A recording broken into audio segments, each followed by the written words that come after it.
Most couples know how to share a home, a bed, even a bank account. But when it comes to sharing their inner world, that's where the gap shows up. What's keeping you from letting your spouse all the way in? So today, we're going to cover what emotional intimacy, what it really looks like, why it feels risky, and how you can create a safe space for vulnerability that deepens your bond. Welcome back, Uplifting Life Partners, to Simplified Uplifters Marriage Mastery Podcast, cultivating extraordinary connections. It's the podcast that is dedicated to giving you the tools to build, repair, and strengthen the foundation of your relationship so you can have a stronger, more joyful, and resilient marriage. I'm your host, Ron Simplified Myers. Let's ignite possibilities together. So this is our Marriage Builder Sunday episode, and today we're diving into the topic of emotional intimacy. But first, let's start off with the difference between physical and emotional intimacy. Because physical and emotional intimacy, they often get confused. But family, I'm going to tell you, they're not the same. See, physical intimacy is the touch, the closeness. The sex is body-to-body connection. And then the emotional intimacy, it goes deeper. It's heart to heart, the mind to mind. Here's the key. You can have one without the other. See, a couple can share a bed, but not share their souls. Or they can share their inner world, but rarely touch.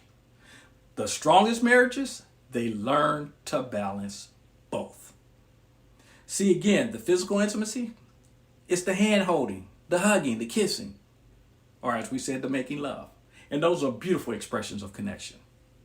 But then that emotional is when you can say, I'm scared about losing my job. Or sometimes I feel insecure about my body. And you know your spouse won't judge or reject you. See, one fuels the body, the other fuels the soul. Without emotional intimacy, physical intimacy, it starts to feel empty or like a transaction. And then without the physical intimacy, emotional intimacy, you feel more like it's a friendship, more than romance. So let's go to Simone and Khalid. They've got chemistry, they laugh together, they enjoy date nights, and yes, they do share the same bed. So from the outside, people would assume everything's great. But here's the wall. Whenever Simone tries to go deeper, when she asks Khalid about his fears, how he's really doing, he shuts down. He changes the subject, he gets quiet, or he even gets defensive. Now, it's not that Khalid doesn't love Simone. And the wall isn't about love. It's about safety. Somewhere in his life, Khalid learned that opening up, it equals weakness. And unfortunately, most men have been taught that. They believe that sharing emotions equals weakness. Or it can mean risk. So physically, they're close. But emotionally, Simone feels alone. And over time, if that wall doesn't come down, the physical closeness, it'll start to fade. See, emotional intimacy is built when two people can show their truest selves without fear of rejection. It's the moment when your spouse knows those parts of you that are messy, vulnerable, and a little scary. And they lean in instead of pulling away. That's intimacy. That's safety. That's where love grows. The roots. So here's a few examples. A husband hugs his wife before leaving for work. That's the physical. But then emotionally, he adds, I'm nervous about the presentation today. Can you say a prayer for me? See, the hug is nice, but the sharing, it deepens the bond. So ask yourself, in your marriage, do you have the physical intimacy, the emotional intimacy, or both? And what's one step you could take this week to deepen the emotional side? Well, of course, that's going to lead us to the conversation on barriers to the vulnerability. Because see, vulnerability, it's the doorway to intimacy. But let's be real. It's not easy to walk through. Because see, again, most of us have learned somewhere along the way that being vulnerable, it equals being unsafe. And once we pick up that lesson, we carry it into our marriages. But here again is the truth. One dismissed moment can build a wall. But one safe moment, it can start to break it down. So here's comment block.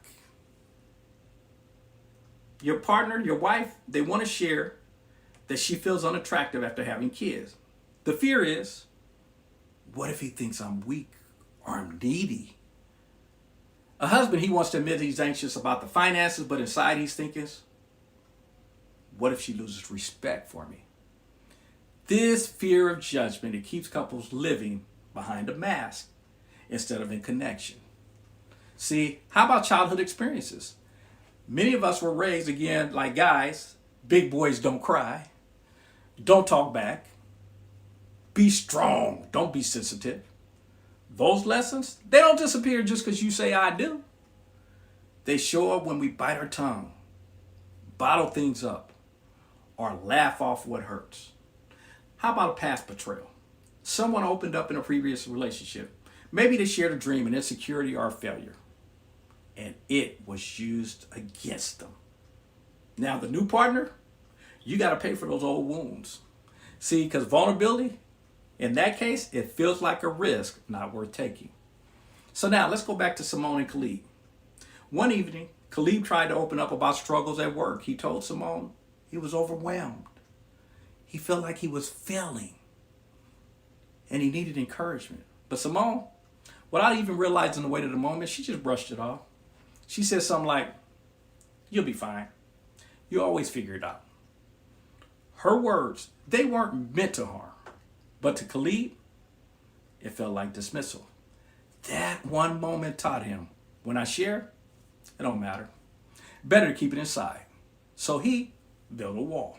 And over time, Simone kept running to the wall every time she tried to connect deeper.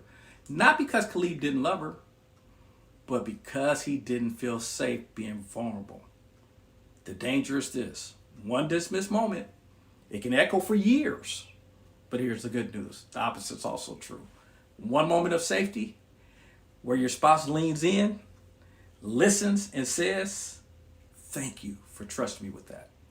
That can start breaking down the wall, brick by brick. See, vulnerability, it grows when safety is consistent. Every safe response makes it easier for your partner to risk opening up again. Here's again another application. Your spouse says, I'm worried about our finances. Don't say, you're overreacting. Instead say, I get why that scares you. Let's figure this out together. When your spouse shares, I feel invisible lately, don't say, that's silly. Instead say, I never want you to feel that way. Tell me what would help you feel seen. Think about your own relationship. Can you remember a time your vulnerability was actually dismissed? Or how did it shape your willingness to open up again? And here's the flip side of that. When was a time your spouse actually responded with safety? How did that deepen your connection? Okay, let's talk about how we can create the safety for vulnerability. Because we've talked about vulnerability is hard and the barriers that get in the way. Now, let's shift to how you can actually create a safe environment so your spouse feels free to open up. Now, I like to use what is called the SAFE. It's an acronym. It's a simple method you can use to remember how to respond in those tender moments. The SAFE stands for S, slow it down. A is accept. F is feel together. And 4, encourage. Number 1, slow down. Vulnerability doesn't happen on demand. You can't say, okay, babe, tell me your deepest fear in the next 5 minutes. Folks, you know it don't work that way. You build safety by starting small. It can be sharing a little frustration and gradually moving to deeper wounds or dreams. If Khalid comes home and says, work was rough today, Simone doesn't need to pry with 10 questions. She just needs to pause, lean in and say, you want to talk about it? That gentle slowing down tells him there's time and space here. Number 2, accept. When your spouse shares something, Your first job isn't to fix it, debate it, or dismiss it. Accept it. And folks, if you've heard me say this before, accepting doesn't mean you agree with everything they feel. It means you respect that this is real for them. Here's maybe a wrong way to go about it. That's not true. You're overthinking. Here could be a good way to respond. I hear that you feel overlooked. That must be painful. See, because acceptance, it gives permission to feel. Number 3, feel together. This is about validation. Vulnerability grows when both partners are willing to sit in the emotion together instead of trying to rush past it. Khalib says, I feel like I'm failing at providing for us. Now, this may be a wrong way to do this, Simone. Oh, don't be silly. You're fine. Now, here's possibly a good way to say it. It sounds heavy. I can understand why you'd feel that way. I'm glad you told me. Now, Khalib doesn't feel crazy. He feels seen. Number 4, encourage. Once safety is built, you can gently invite your spouse to go deeper, not by pushing, but by opening the door. Simone might say, I appreciate you sharing that. If you're ever ready, I'd love to know more about what's on your heart. See that encouragement? It signals it's safe to bring more next time. Now, here again is a role play on the wrong way. Oh, come on, it's not a big deal. See, Khalid's reaction, he's going to shut down. The wall's going to go up. The conversation, it dies. And here again, it may be a better approach. This sounds, again, like we said, it sounds heavy. I'm glad you shared that with me. That way, Khalid's reaction, he breathes easier. He feels respected. And he opens up more. Notice the difference. One response closes the door and the other one, it cracks it wider. So here's another example of the slowing it down. Instead of interrupting, Simone says, take your time. I'm listening. The acceptance, Khalid hears Simone say she feels invisible. And he replies, I didn't realize you felt that way. Thank you for trusting me with that. The feeling together. They sit on the couch. They holding hands while she cries about missing her mom. No quick fixes. Just being present. Encourage. He ends with, whenever you're ready to talk more, I want to be here for you. Safety for vulnerability. It isn't about grand gestures. It's about small, consistent responses that show you're safe with me. Your feelings matter here. Remember, one dismissed moment can build that wall. One safe moment, it can start to break it down. So here's the challenge for you this week. I want you to practice the SAFE model. Next time your spouse shares, even if it's something that's considered small, slow down, accept it, feel it with them, and encourage more. And watch what happens. Here's a question for you. Which part of the SAFE model do you need to grow in most? Is it the slowing down, the acceptance, the feeling together, or the encouraging? And how could you put that into action this week? All right, so that brings us into practices to build the emotional intimacy. See, family, here's the truth. Emotional intimacy isn't built in one big breakthrough conversation. It's built in the small daily habits that send the message, I see you, I hear you, and you matter. Think of it like going to the gym. You don't get strong after one workout. You build muscle through consistent reps. Emotional intimacy, it works the same way. So number 1, emotional. Do some check-ins.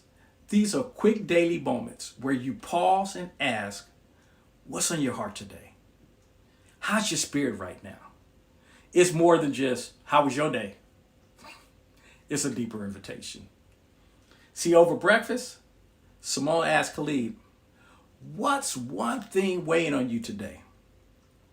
He shares, he's nervous about a project at work. And instead of pushing past it, Simone replies, thanks for letting me in. I'll be rooting for you. That 2-minute exchange, it builds connections. Number 2, schedule vulnerability. Set aside regular time to go deeper. It could be a weekly coffee, a walk after dinner, or Sunday morning talks before you go to church. By scheduling it, you send the message, your inner world matters as much as our to-do list. See, a couple commits to the Saturday morning coffee, where they each share one win, one struggle, and one dream for the week, that rhythm, it becomes their emotional reset. Number 3, mirror support. This is about matching your spouse's upset with calm presence instead of reacting. If one person is a storm, the other becomes the anchor. Khalid comes home. He's frustrated after work. And instead of Simone snapping back with, "You're always in a bad mood," she quietly listens, touches his arm, and says, "I can tell today drains you. You want to vent or you just want to sit for a minute?" That calm energy, it helps regulate his emotions instead of escalating them. Number 4, celebrate sharing. Every time your spouse risks opening up, even if it's messy or hard, celebrate it. Appreciation fuels more vulnerability. Simone admits, "I've been feeling insecure about how I look lately." Khalid could brush it off, but instead he says, "Thank you for telling me. And I love you exactly as you are. And I'm glad you trusted me with that." That moment, it not only comforts her, it reinforces safety for the next time. So this is how this looks in practice. This couple, Simone and Khalid, they commit to a 15-minute nightly talk. No phones, no TV, no distractions. Sometimes they talk about deep fears, other times it's just sharing gratitude or just laughing about the day. Over time, that ritual becomes their safe space. It's not about the length, it's about the consistency. That nightly check-in, it tells both of them, "You are my priority. I want to know your heart." See, what started as awkward small talk, it grew into one of the most intimate parts of their marriage. Why? Because emotional intimacy is built on repetition and reliability. And here's the beauty. None of these practices are complicated. They don't cost you any money. They don't require hours of free time. What they require is intention. A 2-minute check-in, a weekly deep talk, a calm presence when your spouse is upset, a thank you when a partner opens up. Stack those little moments and you'll look up one day and realize your marriage has a depth it never had before. So here's reflection time. What's one daily or weekly ritual you and your spouse can start this week to create space for emotional intimacy? Remember, again, it doesn't have to be perfect. It just has to be intentional. So folks, let's bring this all home. Family, intimacy doesn't grow by accident. It grows through safety, small steps, and consistency. Safety means your spouse can share without fear of judgment or rejection. It's those moments when you lean in and say, "Thank you for trusting me with that." Small steps, they matter more than the big leaps. You don't need a 3-hour heart-to-heart every night. Sometimes it's just the 2-minute check-in or a gentle, "How you really doing?" See, consistency, it's the glue. Intimacy grows when you show up again and again with presence, not perfectly, but faithfully. Here's reflection time again. Here's a question for you to carry for you this week. What's one thing I've been holding back from my spouse? What small step can I take this week to share it? Maybe it's a fear you've never voiced. Maybe it's a dream you've been keeping to yourself. Maybe it's just saying, "I miss you." Whatever it is, take one brave step toward letting your spouse in, because intimacy, it deepens every time we risk sharing our hearts. And here's your challenge. Start tonight. Don't wait for the perfect moment. Create a safe space. Again, no phones, no distractions. Just share one small truth from your heart. Then, when your partner opens up, thank them for it. Even if it's simple, even if it's messy. Celebrate the courage to share. That's how intimacy grows. Not in grand gestures, but in everyday moments where we say, "You're safe with me." So family, I want you to imagine if every night this week you just took 10 minutes to connect like that. By the end of the week, your marriage would already feel closer, stronger, and definitely safer. So family, I want to thank you for taking your time. And we'll be back next week for another Marriage Builder Sunday episode.